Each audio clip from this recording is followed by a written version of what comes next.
When was the first time you encountered a Black person? I don't mean just seeing someone, walking by them, seeing them in a crowd on television or in social media. I mean really meeting someone and having them enter your life in a meaningful way so that you noticed the difference, maybe even felt it. What did you think then? And as importantly, what do you think now? Welcome to episode 9. This is my story, my first encounter.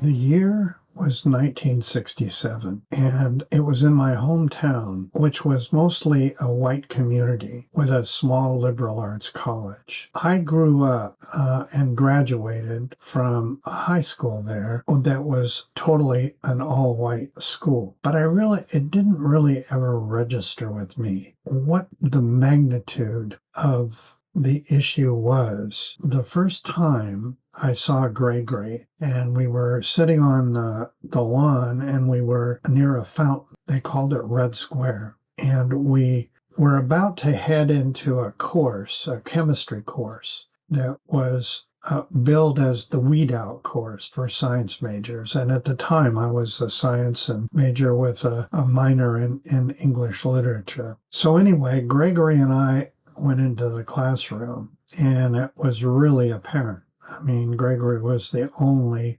Black student in the entire class. So we sat down and began talking, and one thing led to another. And after a few classes, I found I was struggling. And it was clear to me that Gregory was a standout. It was clear to everybody in the class. He was exceptional. But I noticed something about 3 weeks into the course. He was missing class maybe once every week. And later on, I found out why. It was because he was suffering from sickle cell anemia, and he looked tired and worn out at times. I didn't know or understand what really sickle cell anemia was. But as the course went on, we became closer. Relationship-wise, I wouldn't say he was my best friend, but we were clearly able to communicate in a sphere of understanding. It was one of those places that was colorblind. We were drawn to each other through the subject matter we were learning about. And then I noticed on campus, I'd see him every once in a while, and he was walking with a white girl, and I found out later that they were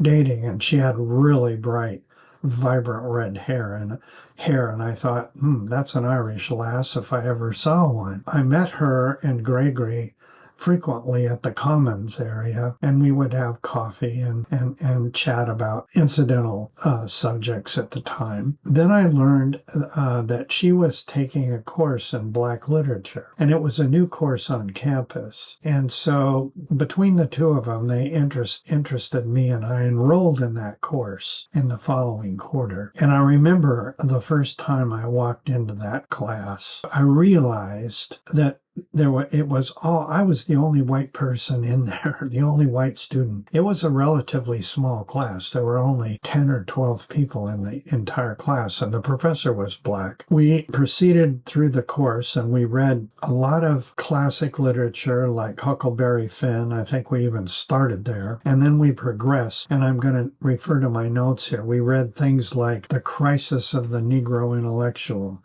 and Dark Symphony, and Black Fire.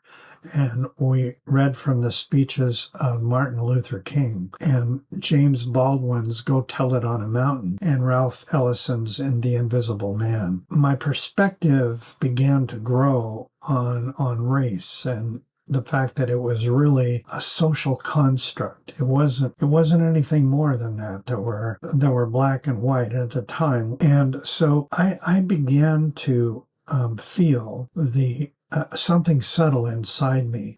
For the first time, I began to have my own perspective about why, or about being the only one in a crowd of people that didn't look like me. That had an enormous impact. 8 years later, Gregory died of complications from sickle cell anemia. And I often think about him now, and especially in the last year or so, because I came across a book by someone I would really love to meet. His name is Percival Everett, and he just won the Pulitzer Prize for a book called James. And it's the story of Huckleberry Finn, Mark Twain's Huckleberry Finn, but it's told from the perspective of the slave Jim. I read that book and immediately began to think about Gregory and what a loss our culture and our country have accumulated over centuries because of a skin color bias that was based on lies and false narratives that persisted over the course of time. And what a tragedy. I think of Gregory's mind, and he was a far better student than I was. And I think of what we've lost because of a stupid story that was believed and became something cruel, and it manifests itself in a caste system in this country. Then I came across Isabel Wilkerson's book, Caste. That had a profound impact on me. But we're getting a little bit ahead of the story that I'm about to tell about my first encounter and the implications. Okay, I'm going to take you back in time again to 1485. And you'll remember, if you've been following my episodes, the stand that Helena Schuberin took against Kramer and the outcome of that and the trial. And one of the outcomes was that while Helena was able to make Kramer back down, and she won her court case after being tried as a witch with several other women, after all that happened, Kramer still had a greater impact than Helena did on the course of history. I think it's important to go back to that and recount again, just briefly, what Kramer created. Before Columbus reached the Americas, this Dominican inquisitor, Kramer, he spread an idea, and a very dangerous one. He claimed that women were more susceptible to sin. They were more likely to lie, and they couldn't be trusted, and they were more prone to demonic influence than men. He said they were spiritually corrupt and needed to be controlled. When he wrote his book, The Hammer of Witches, it became the manual for persecuting women all across Europe. And it wasn't just a religious book. It was a political blueprint, and it turned misogyny into law, and law into culture, and culture into violence. And what Kramer did was very simple and deadly. He told a story about a group of people. He defined them as a danger to society, and the people in the townships believed him. They believed it so strongly that they helped engineer legal systems to enforce Kramer's point of view. And once those institutions were created, they perpetuated this false notion and the cultural norms to justify it. And that's critical. That's the first great lesson in how caste systems work. You remember me mentioning earlier in this episode Isabel Wilkerson and her book Caste. She put it this way: caste is the bones and race is the skin. Now, in Kramer's Europe, the skin was gender, and the bones were a hierarchy that kept certain people at the bottom. no matter what they did. And those people were women. The blueprint was clear. What you do is you pick a visible marker. You can be gender, race, religion, any of them will do. And then you declare the people who fit into those visual categories, you declare them to be inferior. And then you build a legal system around that and culturalize that social structure into a permanent caste. And that's how the hierarchy maintains itself, how it echoes forward in time. Now let's fast forward to the 17th century, and the Europeans began building colonies in the Americas. And at first, people were enslaved for power and profit, regardless of their race. But as the demand started to grow for labor, a new story emerged. Africans were brought in chains across the Atlantic. We all know that. And they weren't just laborers, they were property and labeled as such, and also a lesser kind of human. Race, as we think of it today, didn't exist until it was invented to justify slavery.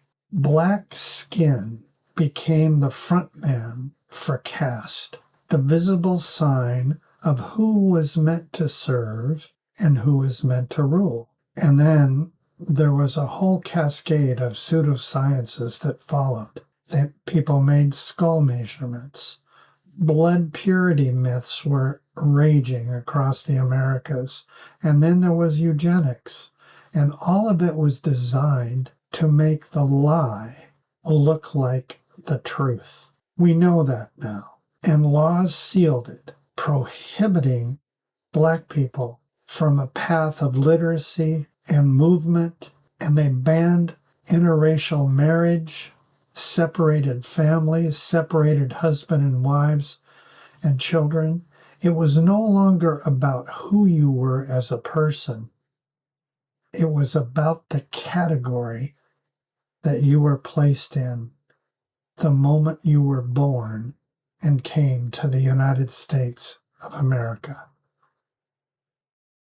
Now, I didn't really understand any of that in 1967 when I first met Gregory James on the campus in spring. And I recognize now that Gregory's presence in my classroom was a rare event.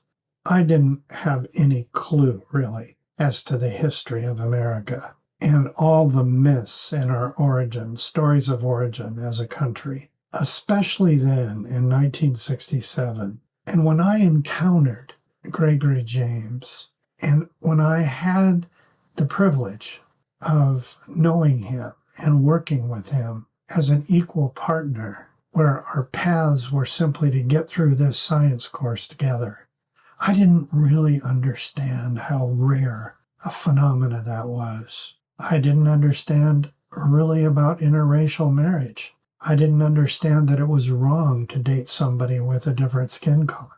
I'm thankful for people like Isabel Wilkerson, who can help an old guy like me, who's white, gray-haired, how I can come to grips and try to do my best to honor the memory of Gregory James. And I'm thankful that Gregory and his red-headed girlfriend talked me into attending that Black literature class where I was the only white person. And I know it would be meaningless to any Black person listening to this. But for me, it was a spark. It was a spark when I began to understand the basic injustice that our entire culture was built upon.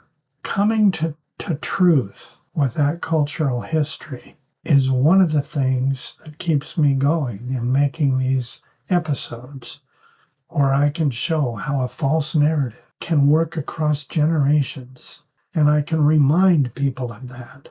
And I feel obligated to do that because that's what humans do when they're given the chance.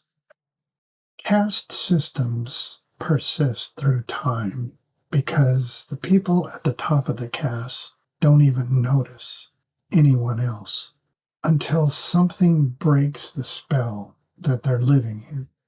In 1485, Helena broke the spell. She stood up to Kramer, the inquisitor, and spat in his face and declared him to be an evil monk.